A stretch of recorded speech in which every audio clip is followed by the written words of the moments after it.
Écoutez, si vous êtes là, c'est que quelque chose n'a pas marché comme prévu. Et je parie que vous avez déjà entendu tous les conseils habituels. L'échec est une leçon. Ce qui ne te tue pas te rend plus fort. Tombe cette fois. Relève-toi. Ces phrases sont devenues tellement creuses qu'elles glissent sur vous sans rien changer. Alors, on ne va pas faire ça. On va parler d'un truc que personne ne vous a jamais dit sur l'échec. Quelque chose qu'un ancien esclave grec a compris il y a 2000 ans et que notre époque a complètement raté. Avant de commencer, une question. Dans les commentaires, écrivez un seul mot. Le domaine où vous avez peur d'échouer en ce moment. Carrière, couple, projet, argent, créativité. Un mot. Celui qui vous est venu en tête immédiatement, pas celui que vous voulez montrer, celui que vous avez essayé de chasser. Écrivez-le, vous comprendrez pourquoi à la fin. Laissez-moi vous présenter Épictète, pas comme un philosophe poussiéreux, comme ce qu'il était vraiment. Un homme né dans l'esclavage, la propriété d'un autre homme. Son maître lui a brisé la jambe volontairement. Il a vécu des décennies sans liberté, sans droit, sans dignité aux yeux de la société. Et cet homme est devenu l'un des penseurs les plus influents de l'histoire.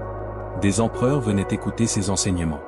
Marc Aurèle, l'homme le plus puissant du monde, gardait ses écrits à son chevet. Quand Épictète parle de surmonter l'adversité, ce n'est pas de la théorie, c'est de la survie transformée en sagesse. Voici ce qu'Épictète a compris et que personne ne vous explique. Votre échec n'existe pas de la façon dont vous le pensez.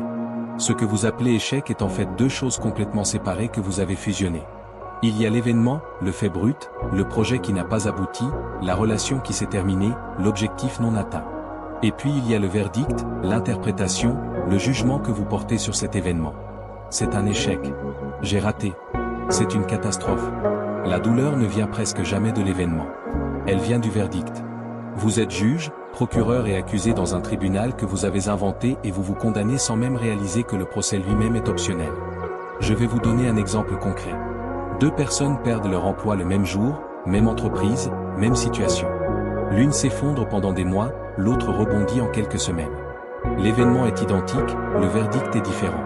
La première personne a décidé que perdre cet emploi signifiait qu'elle était incompétente, que sa carrière était terminée, que quelque chose n'allait pas chez elle. La seconde a décidé que c'était une porte qui se fermait et potentiellement une meilleure qui s'ouvrait. Même événement, verdicts opposés, souffrances incomparables. Épictète dirait que la première personne souffre deux fois. Une fois de la perte réelle, une fois de la perte imaginée. La seconde ne souffre qu'une fois. Et cette différence change tout. Maintenant, voici où ça devient vraiment intéressant. Votre verdict sur l'échec révèle quelque chose de crucial. Il révèle ce à quoi vous êtes secrètement attaché, pas ce que vous dites vouloir, ce que vous voulez vraiment. Quand un échec vous détruit, posez-vous cette question, qu'est-ce que je perds vraiment ici? Pas la réponse évidente, la réponse profonde. Vous avez perdu un projet peut-être, mais ce qui vous détruit, c'est peut-être la perte de l'image de vous-même comme quelqu'un qui réussit. Vous avez perdu une relation peut-être, mais ce qui vous détruit, c'est peut-être la perte de l'idée que vous êtes quelqu'un de désirable. Les stoïciens appellent ça les préférés, les choses que nous préférons avoir mais dont nous ne dépendons pas pour notre bien-être. Le problème, c'est que la plupart des gens transforment leurs préférés en nécessité. Je préfère réussir ce projet devient je dois réussir ce projet, sinon je ne vaux rien. Je préfère que cette relation fonctionne devient si cette relation échoue, je suis fondamentalement défaillant. Cette transformation silencieuse est la source de presque toute votre souffrance face à l'échec. Épictète enseignait un concept que personne ne comprend vraiment aujourd'hui, le proérésie, traduit approximativement par faculté de choix ou volonté morale. C'est la partie de vous qui décide comment interpréter ce qui arrive. C'est le siège de votre liberté réelle. Et voici le point crucial. Aucun événement extérieur ne peut toucher votre proérésie sans votre permission. Vous pouvez perdre votre emploi. Vous ne pouvez pas perdre votre capacité à choisir comment répondre. Vous pouvez perdre une relation. Vous ne pouvez pas perdre votre capacité à décider ce que cette perte signifie. Vous pouvez perdre votre réputation, votre argent, votre statut. Vous ne pouvez pas perdre cette faculté intérieure qui reste intacte quoi qu'il arrive. C'est ça le super pouvoir dont personne ne parle. Pas la résilience au sens où on entend d'habitude, pas la capacité de rebondir après un coup dur, quelque chose de plus fondamental. La capacité de retirer à l'échec son pouvoir de vous définir. L'échec peut vous arriver, il ne peut pas vous atteindre, pas si vous comprenez vraiment où se situe votre valeur. Parlons de quelque chose que vous faites probablement sans le réaliser. Vous confondez vos rôles avec votre identité. Vous êtes entrepreneur, vous êtes en couple, vous êtes parent, vous êtes artiste. Ces rôles sont des fonctions que vous occupez. Ce ne sont pas ce que vous êtes. Quand le projet échoue, l'entrepreneur en vous subit un revers. Mais vous, la personne derrière le rôle, vous êtes intact. Épictète utilisait la métaphore de l'acteur. Un bon acteur joue le rôle qu'on lui donne. Qu'il soit roi ou mendiant, il joue bien, mais il ne confond jamais le personnage avec lui-même. Quand la pièce se termine, il retire le costume. Il reste lui. Vous avez oublié de retirer vos costumes. Vous portez le rôle d'entrepreneur, de conjoint, de créateur comme s'il était cousu à votre peau. Alors, quand le rôle échoue, vous pensez que vous échouez. Mais c'est une confusion catégorielle. Le rôle peut échouer. Le personnage peut subir des revers. Vous, l'acteur, vous êtes toujours là, prêt pour la prochaine scène. Il y a quelque chose d'encore plus subtil. La plupart de vos échecs ne sont même pas les vôtres. Ils sont les échecs des attentes que d'autres ont placées sur vous. Vos parents voulaient que vous soyez médecin. Vous ne l'êtes pas devenu. Échec? Non, c'est l'échec de leur projection, pas le vôtre. La société dit que vous devriez être propriétaire à 30 ans. Vous ne l'êtes pas. Échec? Non, c'est l'échec d'un standard arbitraire que vous n'avez jamais choisi. Épictète demandait toujours à ses étudiants, est-ce que c'est ton jugement ou celui d'un autre? Est-ce ta définition du succès ou celle qu'on t'a imposée? La plupart des gens vivent leur vie entière en poursuivant des objectifs qu'ils n'ont jamais vraiment choisis. Puis ils se sentent échoués quand ils ne les atteignent pas. C'est absurde quand vous y pensez. Vous souffrez de ne pas atteindre une destination que vous n'avez jamais voulu rejoindre. Voici un exercice que les stoïciens pratiquaient. Prenez votre échec actuel, celui qui vous pèse. Maintenant, demandez-vous, si personne ne le savait jamais, est-ce que ça me dérangerait autant? Si la réponse est non, alors votre douleur ne vient pas de l'échec lui-même. Elle vient du regard des autres, de la honte sociale, de l'image écornée. C'est une information précieuse. Elle vous montre que vous n'avez pas échoué à quelque chose que vous vouliez vraiment. Vous avez échoué à performer pour un public. Les stoïciens avaient une pratique appelée la vue de surplomb. Ils s'imaginaient regarder leur situation depuis très haut, depuis les nuages, depuis l'espace. À cette distance, les drames personnels deviennent minuscules, pas insignifiants, mais remis à leur juste proportion. Votre échec actuel, vu depuis l'espace, est un point imperceptible dans l'immensité du temps et de l'existence. Ce n'est pas pour minimiser votre douleur, c'est pour la contextualiser, pour vous rappeler que vous n'êtes pas au centre de l'univers et que l'univers ne vous juge pas. On va parler de quelque chose que personne n'aborde, l'addiction au succès. Oui, addiction. Le succès libère de la dopamine. Il active les centres de récompense. Et comme toute source de dopamine, il crée une tolérance. Le premier succès vous fait planer, le 10e vous fait à peine sourire. Vous avez besoin de succès de plus en plus grands pour ressentir la même satisfaction. Et quand l'échec arrive, c'est le sevrage brutal, douloureux. Votre cerveau crie qu'il manque quelque chose, que quelque chose ne va pas. Mais voici ce qu'Épictète comprenait. Le succès externe est une drogue dangereuse, précisément parce qu'il ne dépend pas de vous. Vous pouvez tout faire correctement et échouer quand même. Les circonstances, le timing, les autres, la chance. Tout ça influence le résultat et vous ne contrôlez rien de tout ça. Construire votre bien-être sur le succès externe, c'est construire une maison sur du sable mouvant. Tôt ou tard, elle s'effondre. Les stoïciens proposaient une alternative radicale. Ancrez votre satisfaction dans ce qui dépend entièrement de vous. Vos efforts, vos intentions, vos choix, votre caractère. Personne ne peut vous empêcher de faire de votre mieux. Personne ne peut vous empêcher d'agir avec intégrité. Personne ne peut vous empêcher de choisir le courage. Ces choses sont invulnérables parce qu'elles sont entièrement sous votre contrôle. C'est là que la plupart des gens décrochent. Ils disent oui, mais le résultat compte quand même. Évidemment qu'il compte. Personne ne dit le contraire. Mais voici la nuance cruciale, le résultat compte pour votre situation. Il ne devrait pas compter pour votre valeur. Votre situation peut changer selon les résultats. Votre essence reste intacte. Vous pouvez être dans une mauvaise situation tout en restant une bonne personne. Vous pouvez avoir des résultats décevants tout en ayant agi avec excellence. Cette distinction libère une énergie immense. Quand votre valeur dépend du résultat, chaque action devient un examen. Chaque projet devient un test de qui vous êtes. La pression est écrasante. Mais quand votre valeur est ancrée dans vos choix, vos efforts, votre caractère, alors vous pouvez agir avec liberté. Le résultat devient important, mais pas existentiel. Vous voulez réussir mais vous n'avez pas besoin de réussir pour vous respecter vous-même. Épictète utilisait l'image de l'archer. Un bon archer se concentre sur tout ce qui dépend de lui. Vous avez dit, sa posture, sa respiration, la qualité de son geste, la précision de son tir. Mais une fois que la flèche a quitté l'arc, c'est terminé. Le vent peut souffler, la cible peut bouger, quelqu'un peut passer devant. L'archer n'a plus aucun contrôle. S'il a tiré avec excellence, il a réussi. Que la flèche atteigne la cible ou non. Cette philosophie n'est pas de la résignation, c'est de la précision. C'est savoir exactement où placer son énergie et où la retirer. Vous avez une quantité limitée d'énergie mentale chaque jour.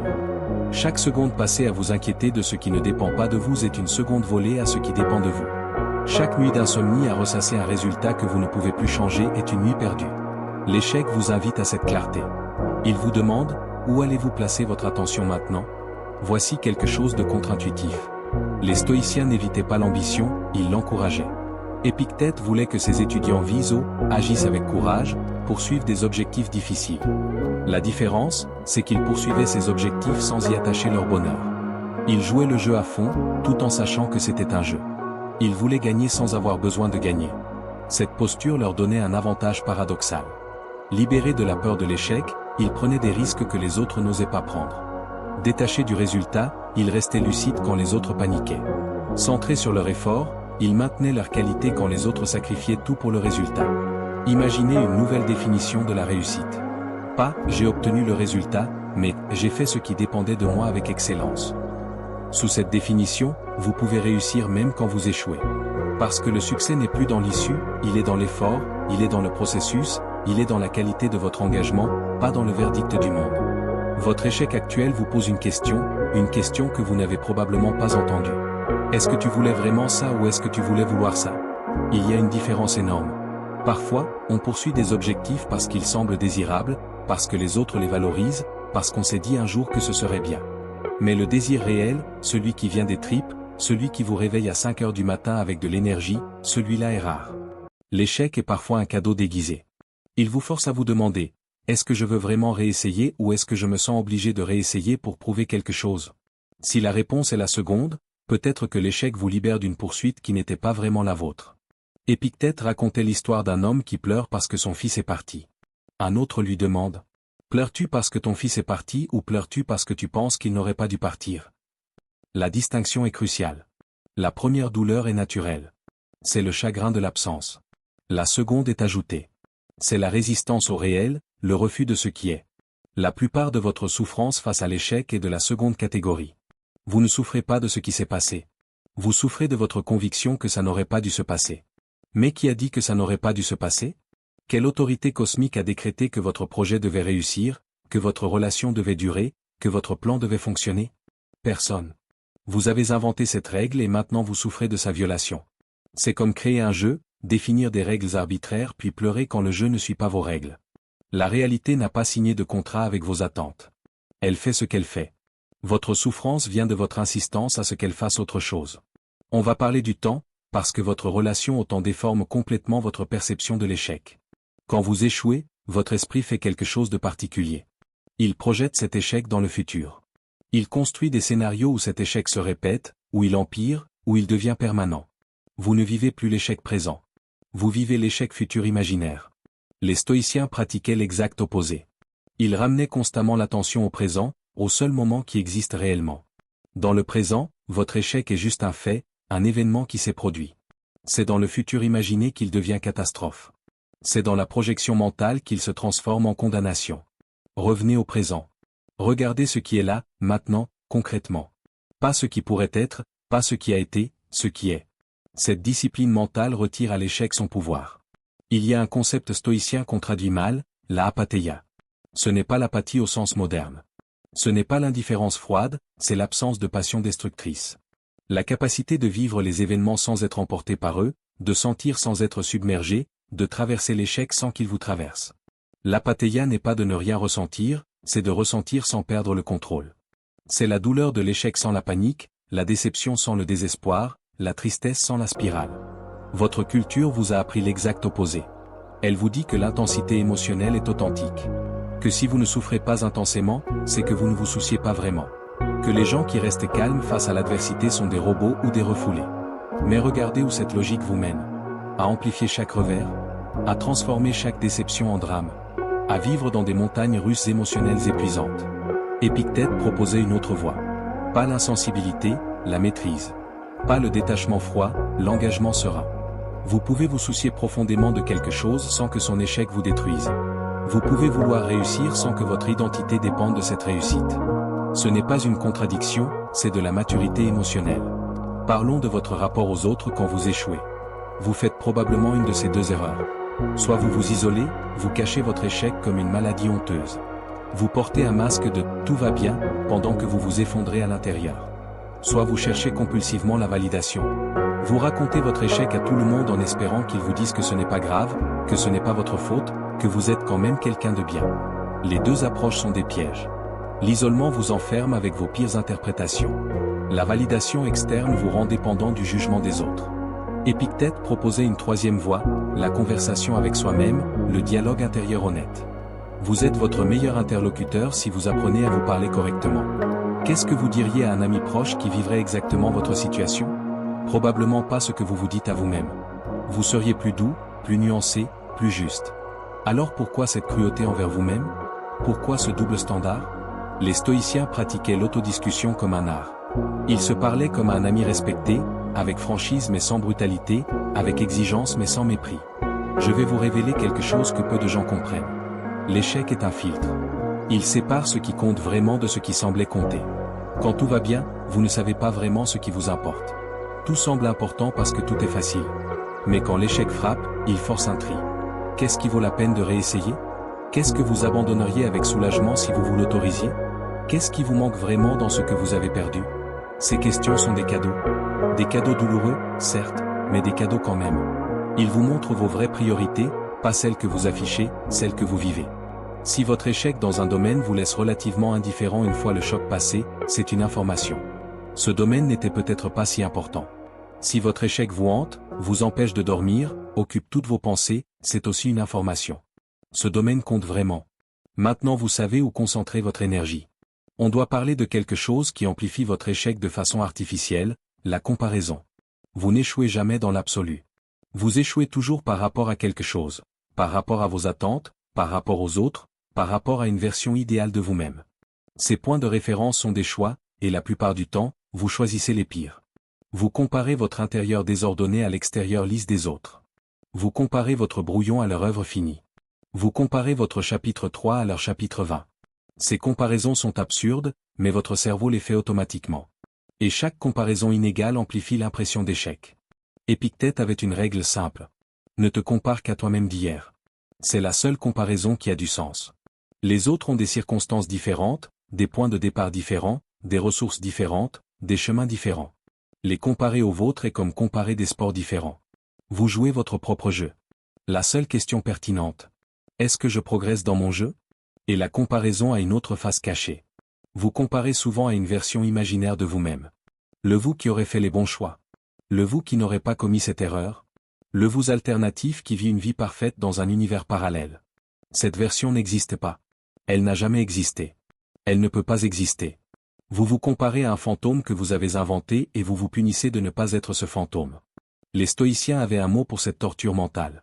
Ils l'appelaient la passion inutile, une passion au sens ancien, un mouvement de l'âme qui vous emporte malgré vous. La comparaison avec l'impossible est une passion inutile par excellence. Elle ne produit rien de bon. Elle ne vous rend pas meilleur. Elle ne vous motive pas vraiment. Elle vous maintient juste dans un état d'insuffisance permanente. Il y a quelque chose qu'on oublie systématiquement. Le simple fait d'avoir tenté quelque chose qui pouvait échouer est déjà remarquable. La plupart des gens ne tentent jamais rien de significatif. Ils restent dans des zones où l'échec est impossible parce que rien n'est vraiment essayé. Ils critiquent depuis les gradins. Ils commentent les tentatives des autres. Ils ont des opinions sur tout ce qu'ils n'ont jamais fait. Vous avez tenté.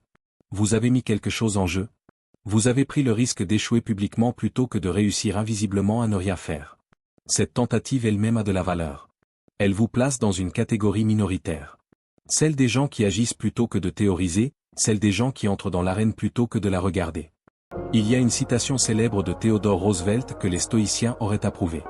L'honneur appartient à l'homme qui est dans l'arène, dont le visage est marqué par la poussière, la sueur et le sang, qui se trompe encore et encore parce qu'il n'y a pas d'effort sans erreur, mais qui s'efforce réellement de faire, qui connaît les grands enthousiasmes, qui se dépense pour une cause noble, qui au mieux connaît le triomphe de la réussite et qui au pire échoue en ayant osé grandement. Votre échec est la preuve que vous êtes dans l'arène. C'est la preuve que vous jouez le jeu plutôt que de le regarder. C'est la preuve que vous êtes vivant de la façon qui compte. Les critiques ne peuvent pas échouer parce qu'ils ne tentent jamais rien. Les spectateurs ne peuvent pas tomber parce qu'ils ne se lèvent jamais. Mais ils ne peuvent pas non plus goûter à ce que vous goûtez, l'intensité de la tentative, le frisson du risque, la dignité de l'effort sincère. Épictète n'aurait jamais respecté quelqu'un qui évite l'échec en évitant la vie. Il aurait respecté quelqu'un qui tente et qui tombe parce que cette personne vit selon ses moyens les plus élevés. Elle utilise ce qu'elle a. Elle risque ce qu'elle peut risquer. Elle ne se cache pas derrière la prudence pour masquer sa peur. Regardez votre échec sous cet angle. Ce n'est pas la preuve que vous n'êtes pas capable. C'est la preuve que vous avez essayé quelque chose de difficile. C'est la preuve que vous avez eu le courage de vous exposer. C'est la preuve que vous êtes le genre de personne qui entre dans l'arène. Cette qualité est plus rare et plus précieuse que n'importe quel succès facile. Les gens qui ne tentent jamais rien de significatif arrivent à la fin de leur vie avec une collection de zéros. Pas d'échec, mais pas de victoire non plus. Pas de chute, mais pas de montée non plus. Pas de cicatrices, mais pas d'histoire non plus. Vous avez choisi un autre chemin. Un chemin avec des bosses et des virages et des murs parfois, mais un chemin qui mène quelque part. Votre échec fait partie de ce chemin. Il n'est pas un détour honteux. Il est une étape du voyage, une étape que tous ceux qui vont quelque part traversent. Pas une fois, des dizaines de fois. Acceptez-le comme partie du prix. Le prix d'une vie qui compte, le prix d'une existence qui tente, le prix de ne pas arriver à la fin avec la question terrible, qu'est-ce qui se serait passé si j'avais essayé? Votre échec vous offre une opportunité de sortir de ce piège. Vous pouvez regarder ce qui s'est réellement passé, pas ce qui aurait dû se passer dans un monde idéal, pas ce que d'autres ont accompli ailleurs. Ce qui s'est passé ici pour vous, avec les cartes que vous aviez. Et vous pouvez vous demander honnêtement, étant donné tout ça, est-ce que j'ai fait de mon mieux? Si oui, il n'y a rien à regretter. Sinon, vous savez quoi améliorer. Dans les deux cas, la comparaison avec l'extérieur ne sert à rien. Les stoïciens pratiquaient régulièrement ce qu'ils appelaient le retrait des choses. Ils imaginaient perdre ce qu'ils avaient ou leur santé, leur fortune, leurs proches, non pas pour devenir pessimistes, mais pour clarifier ce qui comptait vraiment, pour pratiquer le détachement avant que la vie ne les force à le pratiquer dans l'urgence. Votre échec fait ce travail pour vous. Il retire quelque chose. Et dans ce retrait, il révèle. Voici une perspective que vous n'avez probablement jamais considérée. Votre échec vous qualifie, pas malgré lui. Grâce à lui, il vous donne accès à un club invisible, le club de ceux qui savent ce que c'est de tomber. Ce club inclut pratiquement toutes les personnes intéressantes qui ont existé. Les artistes que vous admirez, les entrepreneurs que vous suivez, les penseurs qui ont changé le monde, tous sont membres. Ils ont tous une collection d'échecs impressionnante qu'ils ne montrent pas sur les réseaux. Ce club a un langage commun, une compréhension mutuelle, une solidarité tacite. Quand vous parlez avec quelqu'un qui a vraiment échoué et qui s'est relevé, quelque chose passe entre vous, une reconnaissance, une absence de jugement, une profondeur que les succès faciles ne donnent jamais. Votre échec est votre carte de membre. Portez-la avec dignité. Il y a quelque chose que vous n'avez probablement jamais considéré. Votre échec peut être un service aux autres, non pas malgré la douleur qu'il vous cause, mais à travers elle. Quand vous traversez un échec et que vous en parlez honnêtement, vous donnez la permission aux autres de faire de même. Vous brisez le mythe du succès sans effort. Vous montrez que les parcours réels sont faits de zigzags, pas de lignes droites. Les gens autour de vous souffrent en silence de leurs propres échecs. Ils croient être les seuls. Ils portent un masque de réussite pendant qu'ils s'effondrent à l'intérieur. Votre honnêteté sur votre échec peut être la fissure qui laisse entrer la lumière dans leur isolement. Pas en faisant de votre échec un spectacle, pas en cherchant la pitié, juste en étant réel. Épictète enseignait à une communauté. Il ne philosophait pas seul dans une tour d'ivoire. Il comprenait que les êtres humains sont connectés, que la sagesse d'un seul peut aider les autres, que votre transformation personnelle a des effets au-delà de vous. Votre façon de gérer votre échec est un enseignement silencieux pour tous ceux qui vous observent. Vos enfants apprennent de comment vous réagissez à l'échec. Vos collègues apprennent de comment vous rebondissez. Vos amis apprennent de comment vous parlez de vos difficultés. Vous êtes un modèle, que vous le vouliez ou non. La question est, quel modèle voulez-vous être? Le modèle qui cache ses échecs et renforce le mythe de la perfection, ou le modèle qui les traverse avec dignité et montre que c'est possible? Il y a aussi une dimension pratique. Les gens qui ont connu l'échec sont souvent de meilleurs collaborateurs. Ils sont plus humbles, plus empathiques, plus réalistes. Ils ne jugent pas les autres pour leurs erreurs parce qu'ils connaissent le goût de l'erreur. Ils ne promettent pas des résultats garantis parce qu'ils savent que rien n'est garanti. Votre échec vous rend plus compétent dans les relations humaines. Il vous retire l'arrogance du succès facile et la remplace par la sagesse de l'expérience dure. Commencez à le voir comme quelque chose qui arrive, avec lequel vous choisissez quoi faire. Ce léger recadrage change tout. Il vous replace aux commandes. Il vous sort de la position de victime. Il vous rappelle que vous n'êtes pas passif dans votre propre vie. Vous souvenez-vous du mot que je vous ai demandé d'écrire au début? Le domaine où vous avez peur d'échouer. Regardez-le maintenant avec ce que vous savez. Ce domaine vous effraie parce que vous y avez attaché quelque chose de précieux. Votre valeur, votre identité, l'approbation de quelqu'un. Mais cette attache, vous l'avez créée et ce que vous créez, vous pouvez le modifier. Vous pouvez vouloir réussir dans ce domaine sans que votre être dépende de cette réussite. Vous pouvez poursuivre ce but avec passion sans que son échec vous détruise. Vous pouvez préférer le succès sans en faire une nécessité existentielle. Cette distinction est votre liberté. Je ne vous dis pas que l'échec ne fait pas mal, il fait mal. Je ne vous dis pas que c'est facile, ce n'est pas facile. Je vous dis que la douleur de l'échec est un signal, pas une condamnation, un moment, pas une identité, une épreuve, pas une fin. Vous allez vous relever, pas parce que vous n'avez pas le choix, parce que vous allez choisir de le faire. Pas parce que c'est automatique, parce que vous allez décider que cet échec ne vous définit pas. Pas parce que la vie est juste, parce que vous allez créer votre propre justice intérieure. Épictète, l'ancien esclave à la jambe brisée, a regardé le monde en face et a dit, « Vous pouvez m'enchaîner, vous ne pouvez pas m'atteindre. » Cette phrase n'est pas de l'arrogance, c'est de la lucidité. C'est la reconnaissance que la forteresse intérieure existe et qu'elle est imprenable si vous choisissez de la défendre. On doit parler du corps parce que l'échec n'est pas seulement mental, il est physique. Quand vous apprenez un échec important, votre corps réagit. Le cortisol monte, l'adrénaline circule, votre rythme cardiaque s'accélère, votre digestion ralentit, votre sommeil se perturbe. Ce n'est pas de la faiblesse, c'est de la biologie. Votre corps répond à ce qu'il perçoit comme une menace. Le problème, c'est que cette réponse physique était conçue pour des menaces immédiates et brèves. Un prédateur, un conflit, une situation d'urgence, pas pour des échecs abstraits qui durent des semaines ou des mois. Votre corps reste en état d'alerte pour une menace qui n'existe plus concrètement. Il combat un fantôme et cette lutte l'épuise. Les stoïciens n'avaient pas la neuroscience moderne, mais ils avaient observé ce phénomène. Ils savaient que les passions de l'âme affectaient le corps et ils savaient que le corps affectait l'âme en retour. C'est pourquoi leur pratique incluait des éléments physiques, la marche, la respiration contrôlée, les exercices de présence corporelle. Ils comprenaient intuitivement ce que la science confirme aujourd'hui. Vous ne pouvez pas penser votre sortie d'un état de stress. Vous devez aussi l'incarner physiquement. Quand vous êtes dans la douleur de l'échec, votre corps a besoin d'attention. Pas d'être ignoré pendant que vous ruminez. Marchez, bougez, respirez profondément, mangez correctement. Dormez si vous pouvez. Ces actes simples ne sont pas des distractions, ils sont des interventions. Ils calment le système nerveux. Ils signalent au corps que la menace immédiate est passée. Ils créent l'espace physiologique nécessaire pour que la pensée claire devienne possible. Il y a un cercle vicieux dans l'échec. Le stress mental crée du stress physique. Le stress physique rend le stress mental plus intense. Vous dormez mal, alors vous pensez moins clairement. Vous pensez moins clairement, alors vous interprétez tout négativement. Vous interprétez tout négativement, alors vous stressez davantage. Briser ce cercle demande une intervention sur les deux fronts, le mental et le physique. L'un sans l'autre ne suffit souvent pas. Épictète avait conscience de ses propres limites physiques. Sa jambe cassée lui rappelait constamment la vulnérabilité du corps. Mais il ne voyait pas le corps comme un ennemi.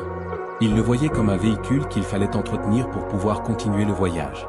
Un véhicule qui avait ses besoins propres et qu'on ne pouvait pas simplement ignorer par la force de la volonté. Votre échec frappe aux portes de cette forteresse. Est-ce que vous allez lui ouvrir et le laisser tout ravager? Ou est-ce que vous allez le regarder depuis les remparts, reconnaître sa présence et choisir de rester souverain de votre propre espace intérieur? Le super pouvoir caché dans votre échec, c'est cette question elle-même. Le fait que vous pouvez la poser, le fait que vous pouvez y répondre, le fait que personne d'autre que